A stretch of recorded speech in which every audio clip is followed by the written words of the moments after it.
What's up, Acolyte Squad? My name is Prince, and I'm an urban acolyte.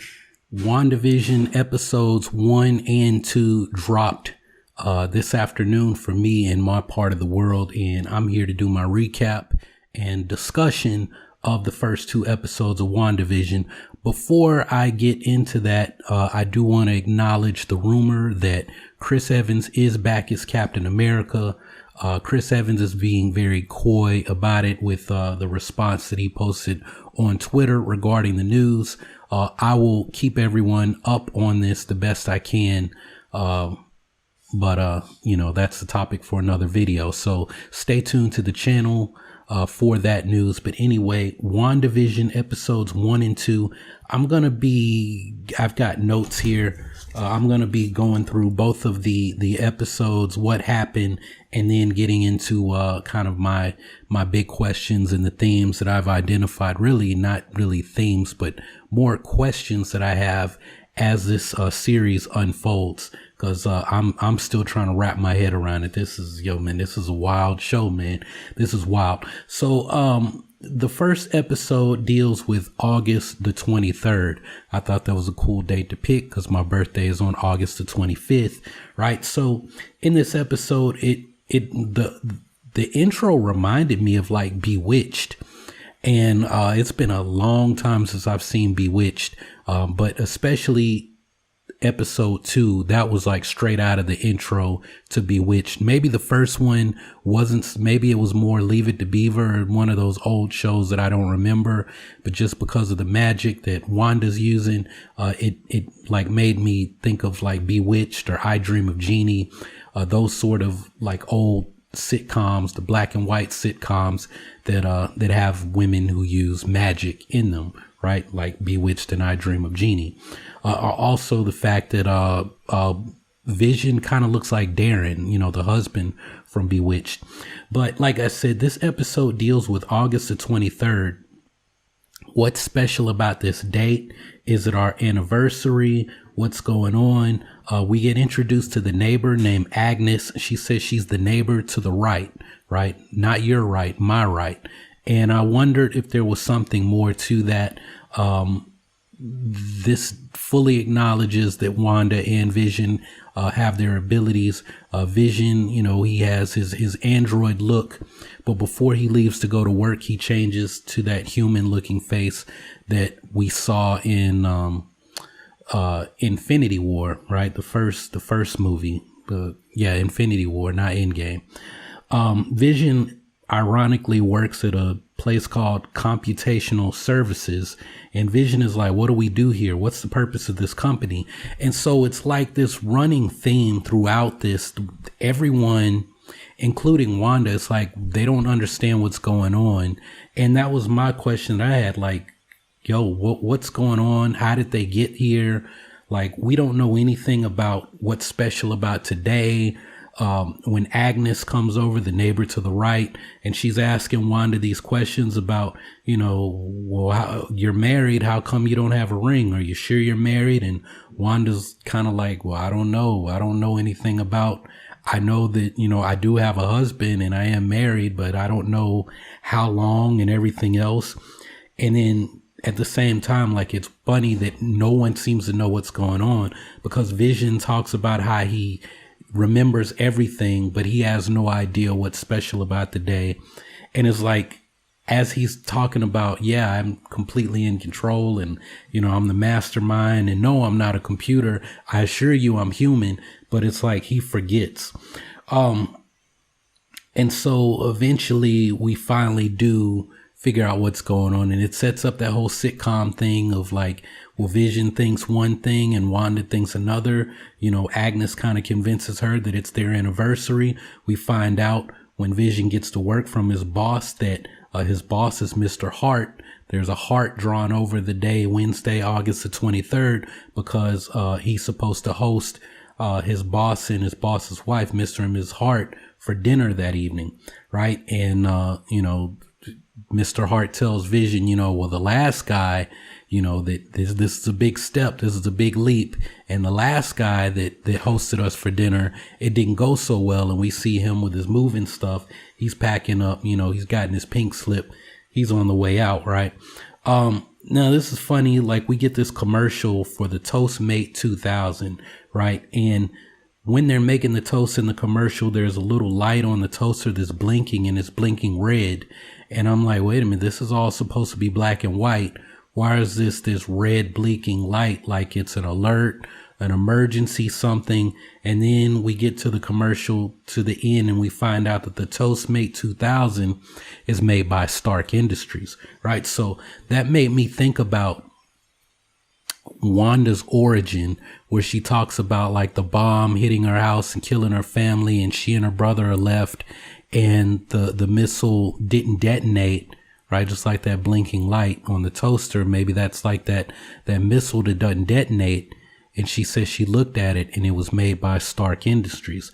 So I knew there was something that's supposed to be like this meta thing with the commercials in the episodes. And I'm thinking these commercials have something to do with Wanda's origin story, you know, that we got in the Avengers movies. And these are going to be kind of things that happen to call her out of this illusion or whatever.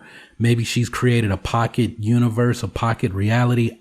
I really don't know. Like right now, I still really don't understand what's going on with this, right? Now we get to the meeting or the dinner party, and Wanda is, you know, they have a little comedic thing where Wanda is meeting Vision in her sexy 1950s lingerie or whatever, and she's, you know, seducing who she thinks is Vision, but it turns out to be Mr. Hart. Vision comes in with the save, and he's like, this is the Sokovian greeting of hospitality. So again, we saw the Stark Industries Toastmate 2000, now the Sokovian greeting. And he's like, yeah, my wife is European. She's from out of town. She's foreign, even though Vision has this European, this British accent as well, right? But, you know, they're both Europeans, right? So another funny thing, Mrs. Hart is the mom from that 70s show, right? So what's his name? Eric's mom. Now, because of the confusion with what the event is supposed to be, right? Wanda thinks it's their anniversary, and she and Agnes have planned like this sexy meeting or evening for Wanda and Vision. So she's got, you know, probably they can't, I think they couldn't show wine back then in 50 sitcoms, right? But she's got, you know, chocolate, strawberries and everything, and she's got to prepare a full course meal. So this being a sitcom and everything, Agnes comes in to the rescue.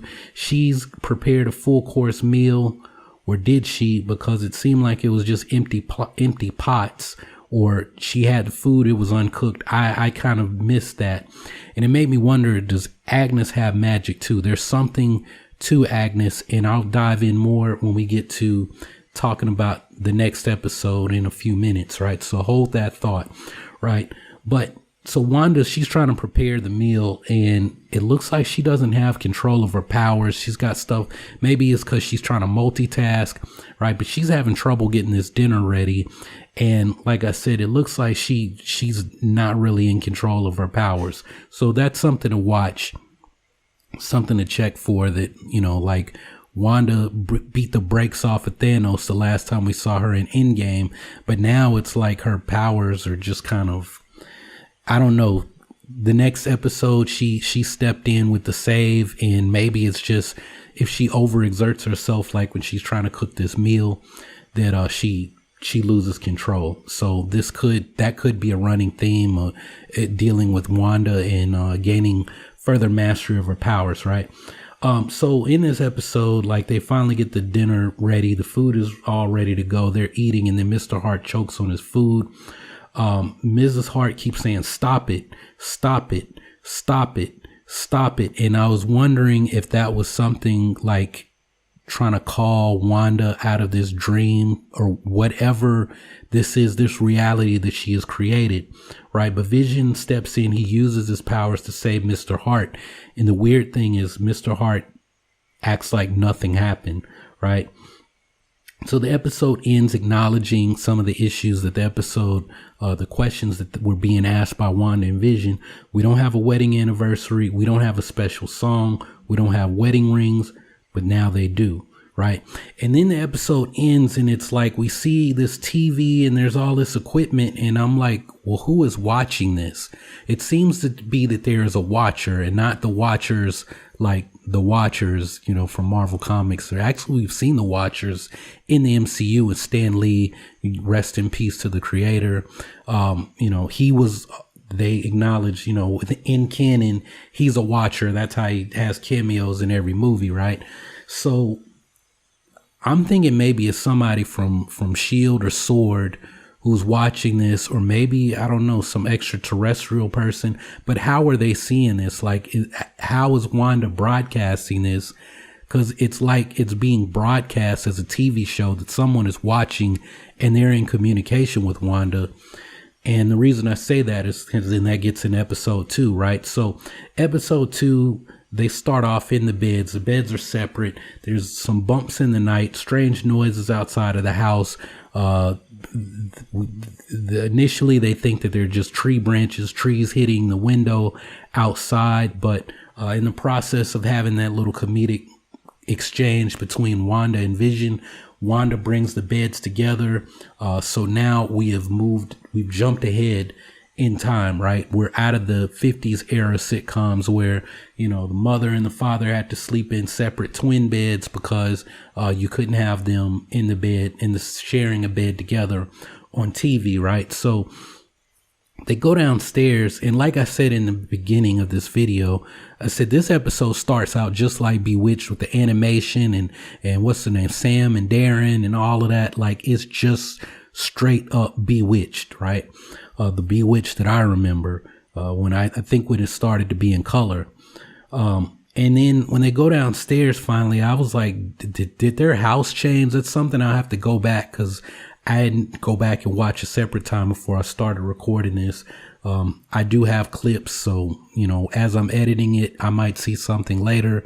But for now, while I'm going, I thought that the house changed. It didn't look the same from episode 1, right? And there's a statement, I think Wanda said, I want us to fit in. So the big setup for this episode is there's like the local community talent show, and Wanda's going to meet with like the neighborhood women, and Vision is going to meet with like the neighborhood watch of all the men. And it's really serious type thing because Vision is concerned about these strange noises outside the house. So Vision leaves to meet with the men. Wanda is going to the little, you know, she's thinking it's going to be tea and cookies and whatever to meet with the women of the community to talk about their part in the talent show. And she finds this helicopter toy. It's red and yellow. It has a number 57 on it, and it's got the S.W.O.R.D. insignia on it. And this is still black and white, and this helicopter toy is in red and yellow. The first thing I thought of, I saw red and yellow, you naturally think of Iron Man, but then there's the S.W.O.R.D. insignia. And I don't know, like so we know that S.W.O.R.D. or S.H.I.E.L.D., S.W.O.R.D. being a part of S.H.I.E.L.D., a new division of S.H.I.E.L.D. is involved now, right? With this number 57. But why is it the red and yellow like the Iron Man colors?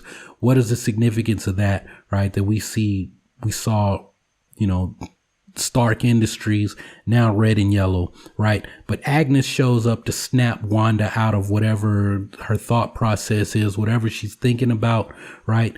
And so Agnes is talking to her about the neighborhood meeting with the women and everything. And there's something weird with Agnes's pen. And maybe there's nothing there, but I looked at it, I'm like, because it kind of looked like there was a Grim Reaper on it or something, like holding the scythe. Is that how you pronounce it? Scythe, or is it skith or scythe? I don't know. I've never heard anyone pronounce that word. I've only read it. You know, so there's something weird going on with Agnes's pen. This whole scene, I was really focused on Agnes, the way that Agnes is taking Wanda under her wing. You know, she takes her to the women's meeting and she's like, I'm gonna give you the 411 on everybody. Don't worry about anything. You know, I got you. You know, you're little sister, I'm big sister, right? There's, I think, what's her name? Dottie. She says that's like the queen bee of the neighborhood. I think they called her the queen of the cul-de-sac, right? She makes a statement about there's devils in the details. And then Agnes turns around and says, that's not the only place he is, right? Like, what's up with this side comment, right? Because I don't know the House of M story, but I know from what I've heard from other YouTube people talk about it, is that Mephisto is a part of it. So, and then I've heard kind of, fan theories and speculations that Agnes might have connections to Mephisto. She's working for Mephisto, or she is Mephisto. So I'm watching Agnes like a hawk at this point. Like, already the first episode, I was like, does Agnes have magic? Like, why is she's the only one showing up? She's taking Wanda under her wing. She seems to know something is going on. Like, when Wanda's like, I'm just going to be myself, and Agnes is kind of like, no. Right? What's going on there? Right? So also while they're at the meeting, there's a sister girl there, right? She says, I don't know what I'm doing here. And she tells Wanda that her name is Geraldine, but I thought that was Monica Rambeau. So if it is, then Monica Rambeau has been pulled into this story and she's not really sure how she got there. And that's like I said, that's a running theme throughout this, is people have no idea what's going on. They're not sure how they're there in the story. They're just like, I'm here and I'm just playing my part, but I don't really know what I'm doing here. I don't know anything.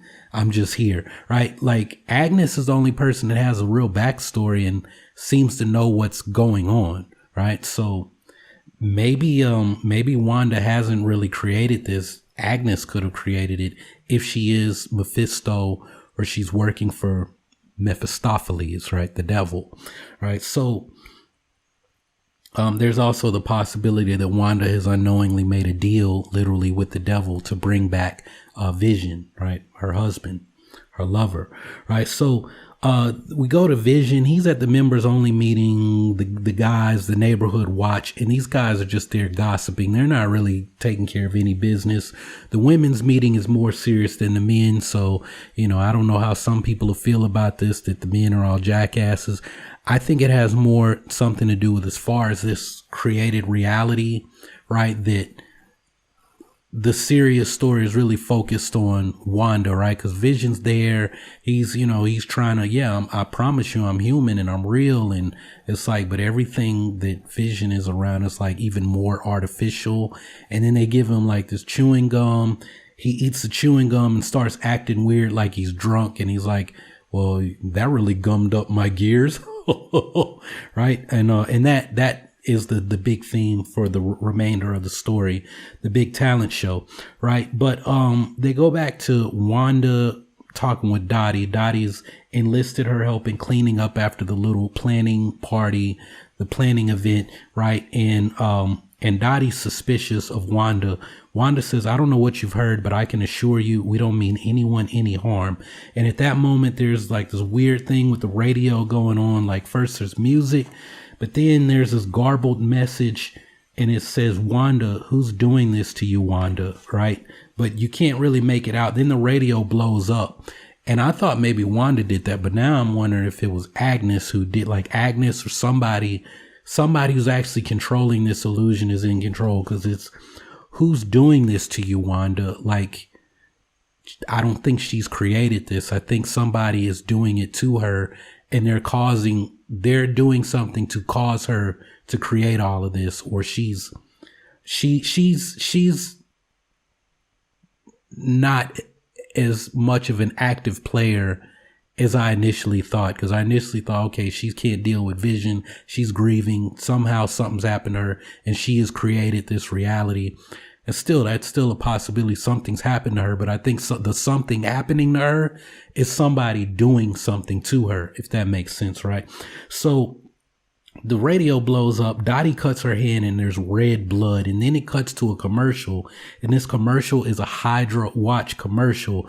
And the commercial is made by the commercial. The watch is made by Strucker, Baron von Strucker, right? And we see the Hydra insignia on the watch. And what did I say about the last commercial was the Stark Industries missile, right? What happened? The Stark Industries missile that didn't detonate and kill Eric and Wanda. They're taken by Baron von Strucker. He experiments on them using, what was it, the mind gem, or was it a different gem? I can't remember. And that's what, if we're, now that we've got mutants, you know, back in the MCU, I think it activates their mutant abilities, but then Wanda might be something even more. This is just a theory of my own, but I'm thinking Wanda, kind of like Captain Marvel, even though Wanda has mutant abilities, I've often wondered if Captain Marvel may have an Inhuman gene within the MCU, if they, now that it looks like they're going to deal with Inhumans with Miss Marvel coming to Disney Plus soon. I think they're producing her show now. I haven't had a chance to talk about all MCU stuff because, well, I will now because that's one of the things I'm doing on this channel, right? But I think that Wanda also has some kind of connection to the Infinity Gems. I need to go back and look for something in this episode because I don't remember if Vision has the mind gem on his head. And that made me wonder if Wanda had the ability to destroy the mind gem, wouldn't she also have the ability to reform it, right? Because it seems like she has control over, like, you know, doing the Doctor Strange, the time thing, because she does that in episode 2, right? So, you know, getting back to the story, Vision is, like I said, he's acting weird after he swallowed the gum. He shows up to the magic show, and he's acting weird. He's messing up all the tricks, and Wanda's got to come through in the clutch and work some magic, some dingy-dingy-dink, right? Dingy-dingy-dink. That's, if you haven't seen Bewitched, then that just went over your head, and you're probably very young, or you just didn't watch TV growing up if you're around my age. But I used to watch Bewitched before I go to the pool in the afternoons in the summer when I'd stay with my grandma, before I went to live with her permanently, right through middle school and high school. But you know, she's doing her Samantha dinky-dinky-dink, right? And changing it up because Vision is like literally using his powers in front of everybody, and she's like, yo, Vish, like, what are you doing? You know, and he's drunk from swallowing gum because I don't know, it's supposed to be 50s, 1960s, still black and white sitcom with goofy humor, right? So Wanda, like, they do their little magic box routine at the end, and Wanda puts Monica inside the box. And Monica's like, yo, man, 1 minute I was backstage, and the next thing I knew I was inside the box. How did you do it? So there again, like, Monica's just here. I shouldn't say Monica. I'll say Geraldine. But as far as I think that is Monica Rambeau. I didn't check the credits, but I'm feeling like that is Monica Rambeau. And I don't know why she either is not giving her identity. Maybe she was told not to. Maybe somehow Shield or Sword put her into this. Right now, I don't know. I'm still very much confused. But I'm telling you, that's Monica Rambeau. So Monica doesn't know how she got there, or she does, but she's playing coy because she's trying to see if Wanda will tell her. And maybe she knows more than she's letting on. That's also a possibility. For now, I'm going to go with that one, that I think Monica does know what's going on, but they're like, you can't tell Wanda because, like, the shock, or they want to see how this is going. Either the shock could, like, do some damage, or they're trying to see how does this play out, where is this going. Like, you're just here to study it and be part of the illusion, to see, you know, to root out who's doing this to Wanda or something like that. I don't know. But you know, they end up winning comedy performance of the year. Everything is is, happily ever after. Wanda and at the end, like the men from the neighborhood watch or whatever, they say for the children, right? They yell for the children. So they get back home and, Wanda and Vision are happy and everything. And then, they say for the children. And then you look down and Wanda is like, she looks like she's like 4 months pregnant, right? And it's like, and Wanda's like, is this really happening? And you hear the noises outside again. They go outside to check. The manhole cover is open. And this dude in like this bee suit comes out and he's like got bees swarming around him, but he's got a big sword insignia on his uniform. And at that moment, Wanda does the time gem thing and she hits she's like, no. And she hits rewind. Everything goes back to that moment when for the children, Wanda's pregnant. Is this really happening? But then everything, Vision's face turns red and everything is in color. Right. And then we hear again, like the radio message is clear now. Who's doing this to you, Wanda?